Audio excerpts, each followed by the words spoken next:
I veliki pozdrav svima, danas ćemo raditi pitanje i odgovore, pa hajde da počnemo. Prvo pitanje.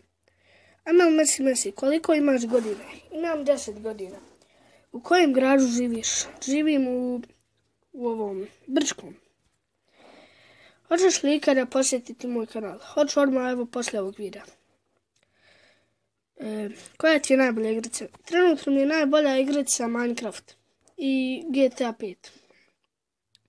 Koliko imaš godina? Imam 10 godina. Kada ću snimati novu epizodu Minecrafta? Uskoro ću snimati novu epizodu Minecrafta. Hoćeš li igrati neke druge igrice? Pa najvjerojatnije GTA San Andreas ću snimati, ako misliš na to, pa i tako te igrice. Vidješ nešto. Možeš mi uzdratiti sub, uzdratit ću. Evo, odmah ću. Koliko imaš godina? Imam 10 godina. Koji ti je cilj na YouTube-u? Da nekako stigne makar do 50.000 subscribera. Najbolja igrica, usput stratno.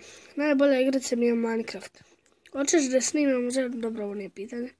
Imaš li jak komp? Imam jak komp. Kojim programom snimam? Na telefonu ili tabletu? Inače si vrlo dobar na YouTube. Snimam preko telefona, ali uskoro ću možda i na tabletu snimati.